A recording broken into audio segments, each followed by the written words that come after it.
for Eddy and Foster County with the On the Move Kids Baking School. And this session we will be doing whole wheat pizza crust, and we'll be making personal pizzas. So to begin with, we're going to start off with 3/4 of a cup of whole wheat flour.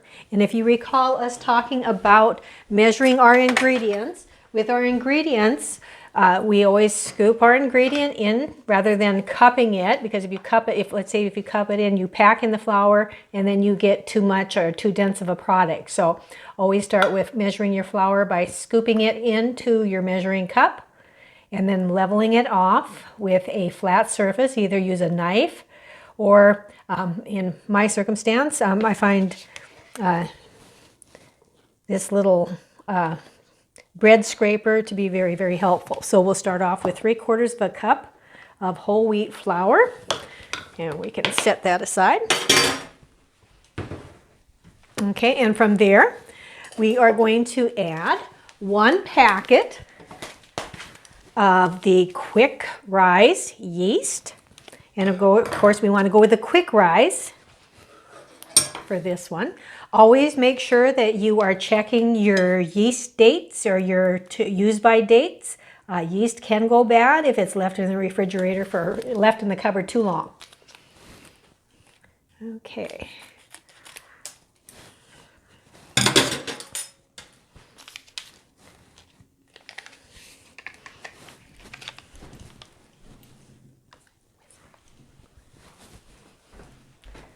I'm looking for my whisk. There we are.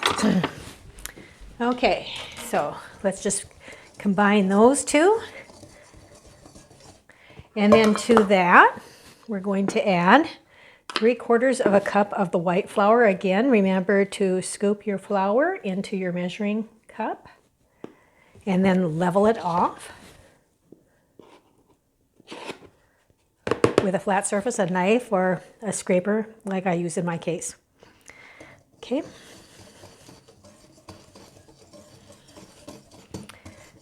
Okay. And to this, we will add 3/4 of a teaspoon of salt.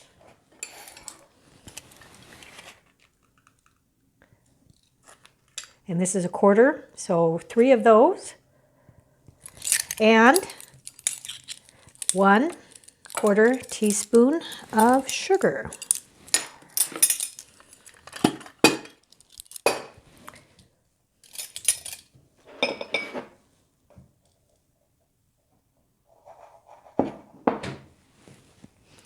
I'm going to stir all of that up.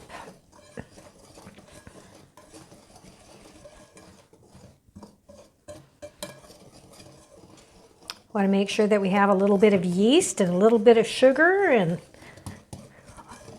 all of that. Remember, the sugar is the yeast food. It's what it gets to take off. The thing that we're missing now is we do need to add. We will add in some oil, but let's go ahead and get our hot water. Remember, our yeast, that's going to start growing at 110 degrees. So let's get some hot water here. And we're going to use a 1/2 cup of warm water. We're going to measure that. That's why we use our food thermometers. And again, the food thermometer, make sure that we're going to get to 110 degrees. And I think that we're going to stick that in the microwave for about 5 seconds.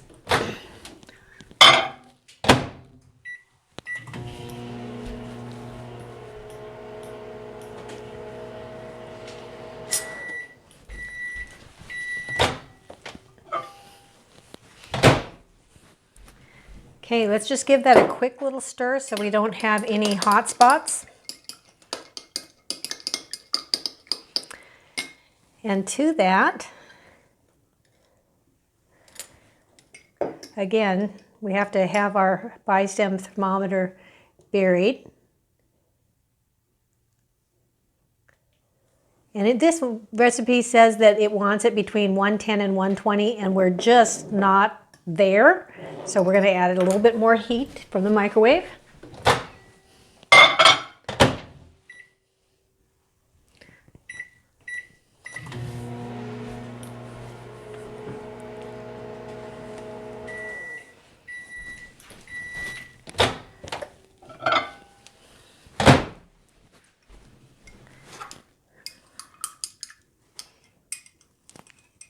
Okay.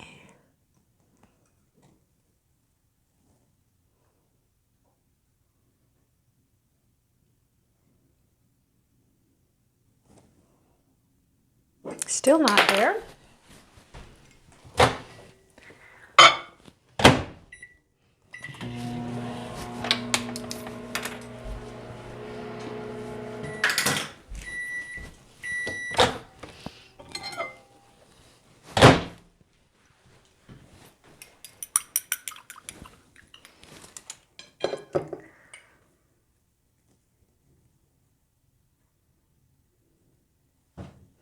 Okay, we're right at 121, so we're going to add just a little bit of oil into that. Go ahead and that'll cool it down just a little bit. So we're going to add 2 tablespoons or 2 teaspoons of oil. Not 2 tablespoons, 2 teaspoons of oil.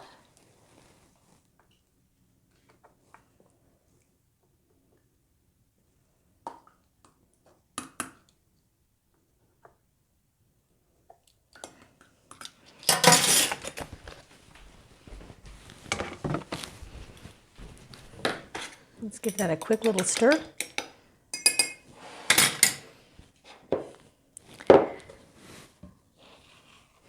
And I have quite a wide flour bowl for this flour, so I'm going to bring my flour into from the outside of the bowl.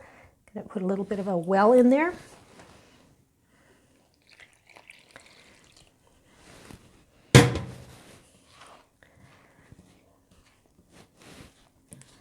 We'll start stirring that.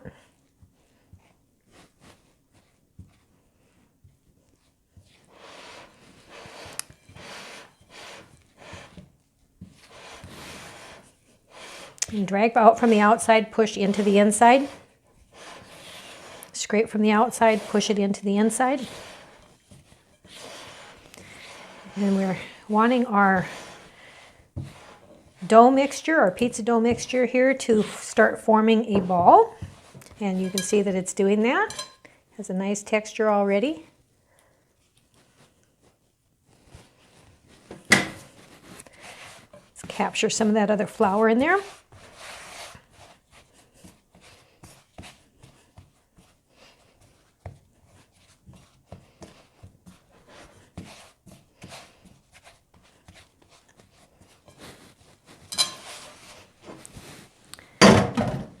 Okay, and it says to turn out on a lightly floured surface. And I think that we'll do that, but I'm going to grab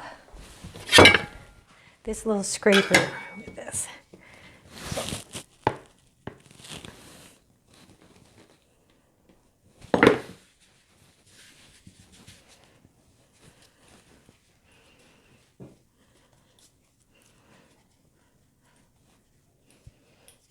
And of course, we don't want this ball to get too dried out.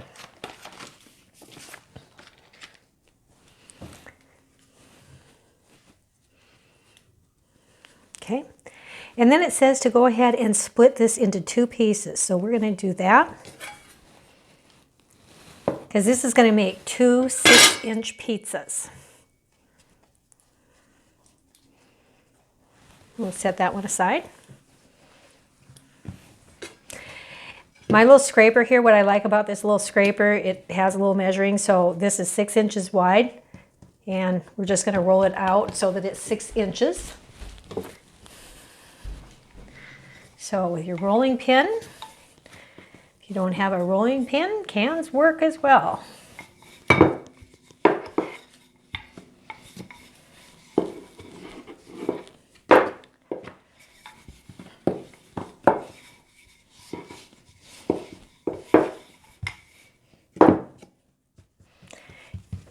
And I guess I kind of like my pizzas round, so I'm going to fuss with it and make it round. And then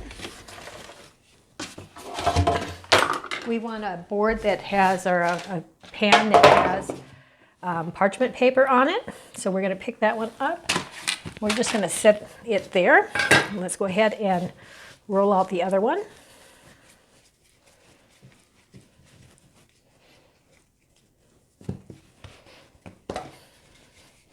And again, using this as a guide, I want it to be about 6 inches.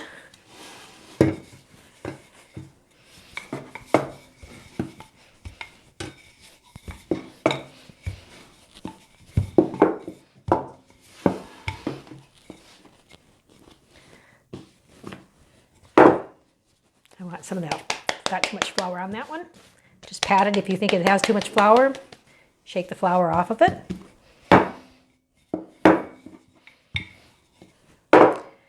And that's probably pretty good. We'll take our pan now. I don't know that I want to be setting my pan on top of all this flour, so I'm just going to scrape some of that flour out of the way. Okay. And so we're just going to roll up the edges.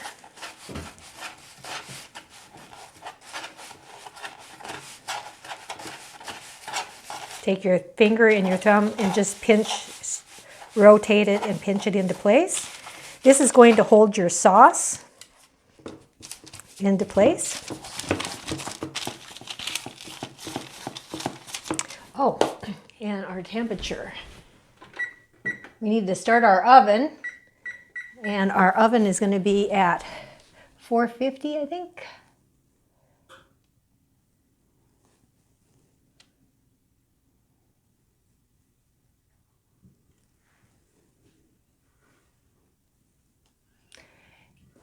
Okay.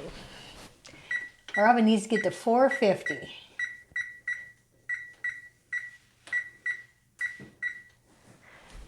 Okay.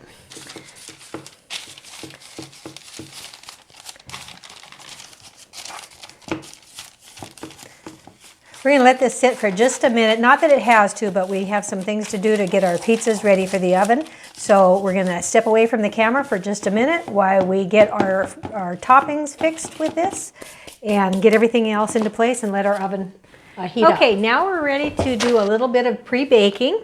We're going to pre-bake this for 3 minutes at 450. Our oven is now ready. We're going to put a little bit of oil. And we're going to brush the top of our crust with the oil.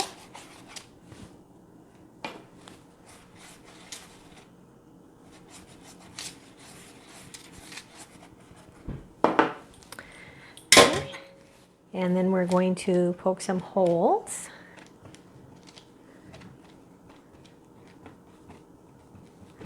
And we're going to bake this for 3 minutes. 1. Okay, our pizza crust is now done pre-baking.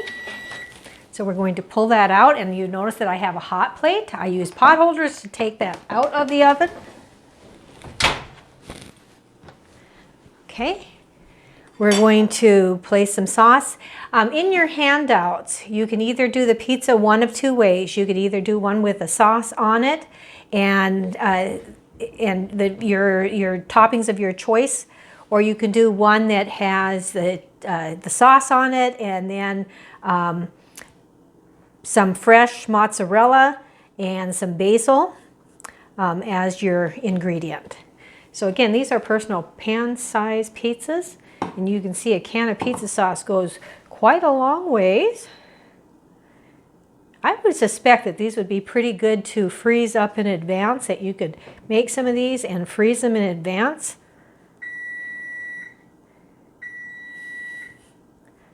And we might go with a little bit more sauce on both of these.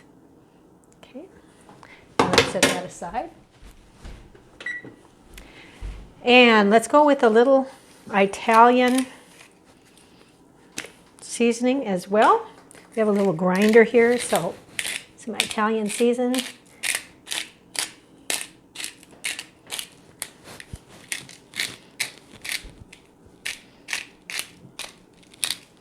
If you don't like this Italian seasoning, you don't have to put it on top, but that's what baked pizza tastes like pizza, I think. Okay, and let's go with some partial skim mozzarella. This is the finely shredded. It'll melt really nicely.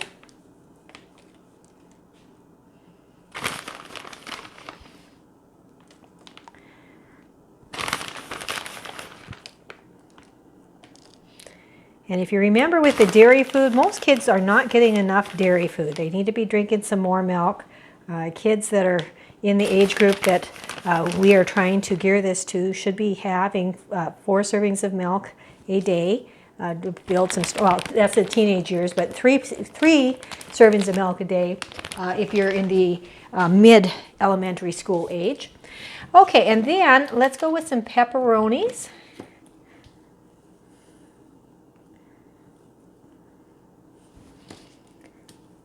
You know, pepperoni can be kind of, when I'm touching this, it's quite greasy. So it's quite fatty. But it tastes so good.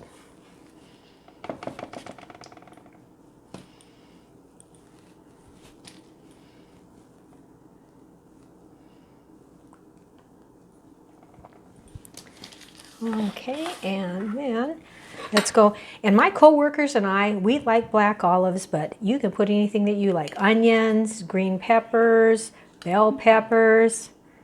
If you like anchovies, you can try some of those as well. But we're kind of partial to black olives with the group that I'm preparing this for today.